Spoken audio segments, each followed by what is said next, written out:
Hello and welcome to Guyana News Updates, your go-to source for the latest and most comprehensive insights into the political, economic, and social developments shaping Guyana. Here, we bring you pivotal stories directly from the sources.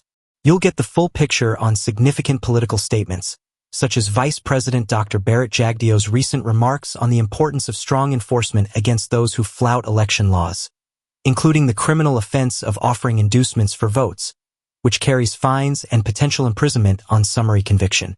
He assured citizens of more cash grants and increases after the upcoming elections, clarifying that no cash grants will be distributed before the elections, and confirmed that no PPP ministers are currently on any sanction lists.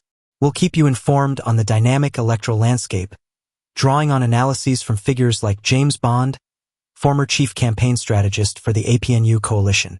Bond has stated that the APNU has lost the youth vote and crucially Region 4 to the PPP/C, citing internal divisions, strategic missteps, and a lack of grassroots engagement. He projects that the APNU will struggle to secure more than 80,000 votes in Region 4, a significant drop from previous elections. Economically, we cover important changes like the recent implementation of toll-free major bridges across Guyana, including the Burbus River Bridge, the Demerara Harbor Bridge, and the Mackenzie/Vismar Bridge, effective August 1, 2025. This could lead to reduced fares for public transportation, although careful engagement with taxi drivers and bus operators is needed in Guyana's free market economy. We also highlight the PPP's plans to reduce the cost of living through tax reductions and increased wages, salaries, and other benefits. Furthermore, stay updated on matters of accountability and law enforcement, including the ongoing police promotions, with about 2,800 eligible officers set to be promoted across various ranks. We delve into the implications of U.S. Department of the Treasury's Office of Foreign Assets Control, OFAC, sanctions against individuals and businesses linked to alleged gold smuggling and corruption, such as the Mohammed family, Nazar Mohammed, Azruddin Mohammed, and their businesses, Mohammed's Enterprise, Hadi's World, Team Mohammed's Racing, which have resulted in revoked business licenses and closed bank accounts. While our primary focus is Guyana, we also touch upon significant regional events that impact the political and economic environment, such as the U.S. increasing its reward to $50 million for the arrest of Venezuela's President Nicolas Maduro, who faces federal charges of narco-terrorism and conspiracy to import cocaine, accused of working with cartels to flood the U.S. with fentanyl-laced cocaine. For all these crucial updates and more, ensuring you stay well-informed about Guyana's evolving narrative, make sure to subscribe to Guyana News Updates and hit that notification bell so you never miss a beat. Thank you for watching. The discussion begins now. Welcome to the Deep Dive, where we plunge into the fascinating, often surprising, and always dynamic interplay of politics and economics in crucial global regions. Absolutely. And today, our sources reveal quite a landscape. We're seeing high-stakes international dealings, really intricate domestic governance, and some pretty clever electoral strategy. That's right. We're about to unravel some truly significant recent developments concerning Venezuela and Guyana. And we'll be drawing all our insights from the latest excerpts of Venezuela and Guyana, political and economic outlooks. So we've got some fresh material to work with. And our mission, as always, is to quickly and thoroughly extract the most important nuggets of knowledge. Maybe those surprising facts that just make you go, aha.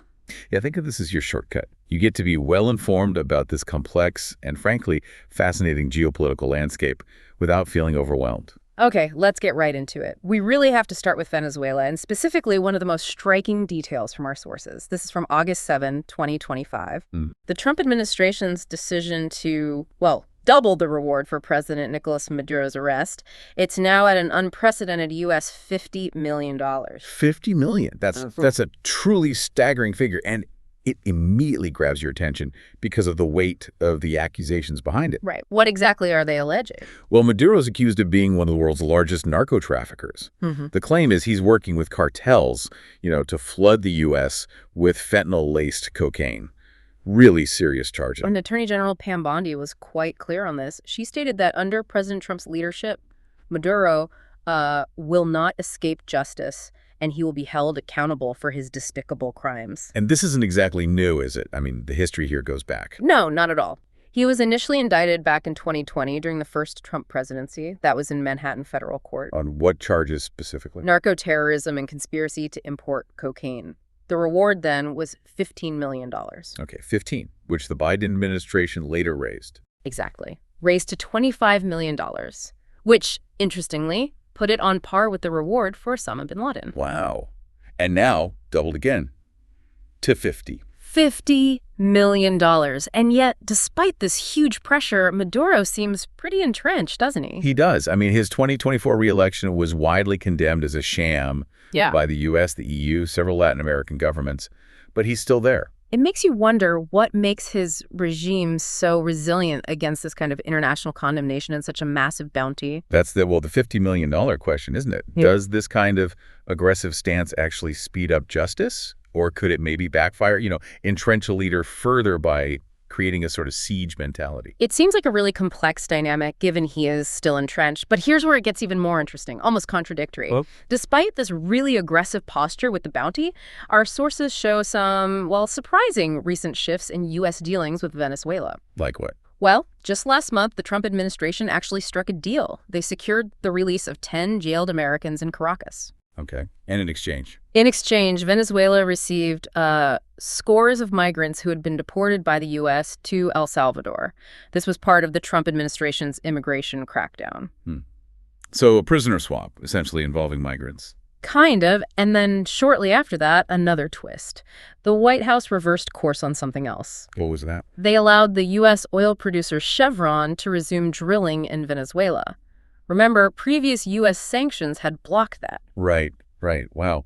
So on one hand, this massive bounty, and on the other, releasing migrants to them and letting Chevron drill again. Exactly. It's a remarkable juxtaposition. You've got the Justice Department seizing over $700 million in assets linked to Maduro, things like 2 private jets, and citing 7 million tons of seized cocaine traced directly to him. And on the other hand, these, pragmatic, diplomatic, and economic moves, it's quite the contrast. Did Maduro's office comment on the bounty increase? No, the sources note they didn't immediately respond to a request for comment. So the key takeaway here seems to be this profound paradox in U.S. foreign policy. Absolutely. An incredibly aggressive stance with the bounty, running concurrently with these very pragmatic, almost conciliatory concessions. It really highlights how difficult it is to apply conventional pressure, doesn't it? Especially when a regime has specific leverage, like, imprisoned citizens or oil reserves. Or maybe has just developed ways to survive outside the formal system. It's complex. Definitely. Okay, so that's the Venezuela picture.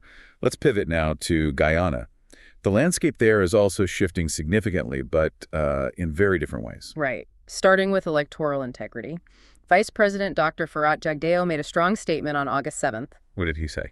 He emphasized the need for strong actions against anyone flouting election laws and strong enforcement if laws are broken. Okay. And he specifically mentioned the Guyana Elections Commission, GCOM, and the police. Yes, he expressed hope for their vigilance, citing what he called lots and lots of cases of transgressions. And GCOM itself has been reminding people about the rules. They have. Very clearly reminding everyone that offering or accepting inducements for votes could be money, gifts, loans, whatever. It's a criminal offense. And are there serious consequences? Oh, yes. The penalties include a fine, potentially up to 6 months in prison on summary conviction, and you could even be barred from contesting future elections. So it's not just a slap on the wrist. Interesting. Now, I saw something about mobile phones at polling stations. Yeah, that's another interesting detail. GCOM recently decided not to require voters to surrender their mobile phones. Oh, even though photographing your marked ballot is prohibited. Exactly. It feels a bit like, trying to ensure a clean card game while letting everyone keep their cameras out, a tricky tightrope walk. They must be emphasizing the rules heavily then. They are, reminding everyone about the statutory and civic duty for free, fair, transparent, and credible elections. So the striking thing here is really that delicate balance, isn't it? Ensuring electoral integrity while respecting individual freedoms like keeping your phone. It definitely reveals a charged electoral climate. Trust and enforcement seem absolutely paramount right now. Okay, moving on from electoral rules to economic measures. Jagdeo also talked about cash grants, right? He did, made some very clear statements. First, he explained that the government will not distribute any more cash grants before the upcoming elections. Right, no grants before. But he followed that up with something else. He did, a pretty significant vow, actually. He promised that lots of cash grants and increases will be distributed after the elections. If the PPPC is reelected. Exactly, if they win. And he said this isn't just a vague promise, it's based on manifesto consultations that have already announced plans for specific grants, like the Because We Care grant for school children and for other groups too. And he promised those amounts would increase. So that's quite a calculated political strategy. You're linking future economic relief directly to getting reelected. Precisely. It transforms a general promise into a very conditional incentive that could definitely sway voter behavior. And this fits into their broader economic strategy, right? Reducing cost of living, taxes, increasing wages. Yes, all aimed at providing more disposable income. It's a whole package seemingly contingent on the election outcome. Okay. Now, another hot topic Jagdeo addressed was sanctions. What was his take? He was very emphatic on August 7th. He denied that, quote, no PPP minister is on any sanction list or to be sanctioned. He called opposing Facebook posts making those claims a lie. Right. So a strong denial about current ministers being sanctioned now. But there's important context here from last year, isn't there? Absolutely crucial context. While Jagdeo denied current sanctions on ministers, our sources detail the U.S. Treasury's OFAC sanctions from June 11th, 2024. Who did those target? They targeted the Mohammed family, Nazar and Azruddin Mohammed, and their businesses, like Mohammed's Enterprise. The allegations were about gold smuggling and corruption. And the consequences were real. Oh, very real. Business licenses revoked, bank accounts closed. It wasn't minor. And others were affected too, right? Not just the Mohammeds. Yes. Mae Thomas, who was a permanent secretary in the Ministry of Home Affairs, she and her family also had accounts closed due to sanctions. And Jagdeo himself commented on Mr. Mohammed's reaction to the sanctions. He did. He basically pushed back against Mohammed's claims that the sanctions weren't serious, highlighting the many ramifications. And it even affected a political party. Yes, the WIN party, which is led by Azruddin Mohammed, 4 local banks, Demira Bank, GBTI, Citizens Bank, New Building Society closed accounts belonging to WIN candidates. Wow. And there have been more OFAC sanctions this year on other Guyanese individuals. That's right. The sources mentioned Senior Superintendent Himnoth Saw, Paul Debbie Jr., Mark Cromwell, also known as Demon or Diamond, and Randolph Duncan. So the key insight here is really the need to distinguish between, general political denials and these specific documented international sanctions. Exactly. It creates a very complex narrative, and understanding that distinction is crucial for seeing the full picture. Public perception versus documented reality. Okay. Let's shift slightly again back to more direct economic policies. Yeah. The government removed bridge tolls recently. Yes, as of August 1st, 2025. Tolls were removed for the Burgess River Bridge, the Demerara Harbor Bridge, and the Mackenzie-Wismar Bridge. That's a pretty significant move for public relief. How did transport operators react? Did fares drop? It was mixed, actually. Some did the number 56 minibus route, for example. They dropped fares, but others refused. And what's the government's stance on that? Can they force fares down? Well, Jagdeo pointed out that Guyana has a free market economy, so the government doesn't dictate prices. He said engaging operators on reducing fares would need to be done carefully. So they want to provide relief, but they also respect the free market dynamics. Right. The stated goal is relief for commuters, but also ensuring taxi drivers and bus operators can earn a decent living. Finding that balance in practice seems to be the challenge. Okay, now here's a really fascinating political development. James Bond. Yes. Former chief campaign strategist for the main opposition coalition, APNU. Right. PNC-led APNU. Right.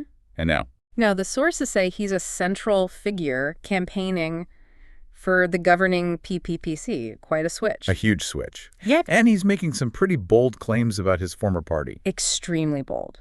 On August 7th, he made what the source calls an unequivocal declaration. He said APNU has lost the youth vote. Okay, the youth vote.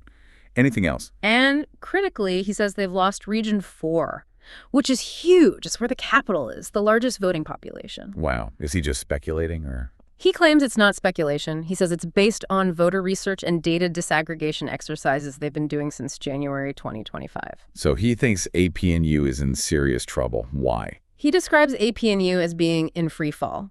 He blames internal divisions, strategic missteps, and interestingly, zero community engagement in East Indian majority areas. Zero engagement, that's strong. Very. He also points to fragmentation. Their core support base is splitting, he says, with groups like Amanza Walton's Forward Guyana movement, Simona Brahms's Assembly for Liberty and Justice, and the AFC party running alone again.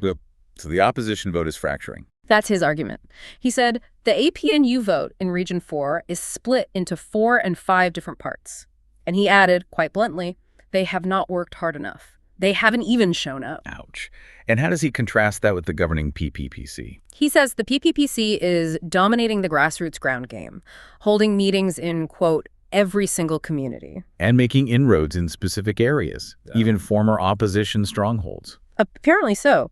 Bond-listed communities like Melanie, 4 Miles, Haslington, Great Diamond, where he says the PPPC has made decisive inroads. Even places considered traditional opposition enclaves like Grove and South Georgetown. He mentioned planned walkabouts in Nabokala and Bedford-Verwachting, too. So a real ground offensive by the PPPC, according to Bond. Yes, and he made this really striking observation. What's happening in Region 4 is stunning. It's PPP red, and it's not just about race anymore. Young people are making a values-based decision. That's a potentially huge shift if true. Did he give any vote projections? He did. He estimates APNU will struggle to get more than 80,000 votes in Region 4. He called that a staggering collapse from their previous numbers, which were over 100,000. He said if they get 70,000 votes, they've done well. 70,000? Yeah. That'd be a massive drop. His conclusion was stark. There's no path for APNU in Region 4. And just to hammer it home, he added, they've lost the young people. They've lost the region. This is not gaffe. Meaning, this isn't just idle talk or nonsense. Wow. So this narrative from Bond really paints a picture of how internal party dynamics may be shifting demographics, and definitely that grassroots engagement are just pivotal. Absolutely. If his analysis is accurate, it suggests a really fundamental shift happening in Guyanese politics. Okay, one final area from Guyana. Police promotions. What's the latest there? President Dr. Irfan Ali announced them last week, and Vice President Jagdeo gave assurances on August 7th. Assurances about what? He stated very clearly that all eligible police officers will be duly promoted. Is this a small number? No, it's large scale. About 2,800 officers are being promoted. It spans ranks from constable right up to inspector. About 2,000 had already been notified when Jagdeo spoke. Were there concerns some officers might be missed? Apparently so. Jagdeo specifically addressed concerns from some ranks about being overlooked. He vowed, everyone who is eligible will receive the promotions. And is there a process if someone feels they were bypassed unfairly? Yes, he promised a review process for any aggrieved or bypass officers, ensuring that if an individual actually qualifies, they will be promoted. It sounds like a firm commitment. And this fits into a broader government message about the police force. It seems so. It aligns with President Ali's promise to restore pride, dignity, and the right resources to the Guyana police force. He even made that comment about officers no longer having to beg for water. Right. So this large-scale promotion exercise, it really signals government priorities, doesn't it? Like a focus on institutional reform, boosting morale within the force. And maybe, solidifying loyalty within the public service. It's a significant move. So we've really covered a lot of ground in this deep dive, haven't we? We certainly have. From those high-stakes international pressures on Venezuela, the bounty, the sanctions, but also those surprising diplomatic shifts. Right, through to the really intricate political and economic maneuvers within Guyana, electoral rules, the conditional cash grants, the toll-free bridges, the whole sanctions debate. And that fascinating analysis of party dynamics and voter shifts from James Bond plus the police promotions. We've definitely extracted those key nuggets. Hopefully, this deep dive has given you, our listener, a much richer, more detailed understanding than you'd get from just a quick news report, a truly well-informed perspective. Absolutely. It's a complex region, and these details really matter. So as you reflect on everything we've discussed today, here's maybe a final thought to mull over. Okay. Given this detailed look at the political shifts and strategic plays within Guyana, how do you think those internal dynamics ripple outwards? How do they influence broader regional stability? That's a great question. And maybe the flip side, too. To what extent can those external pressures we talked about, like the U.S. actions against Maduro, to what extent can they really shape the domestic political landscape of a sovereign state in the long run? It's a complex dance, isn't it? Many players, many interests. These sources offer a really fascinating glimpse behind the curtain.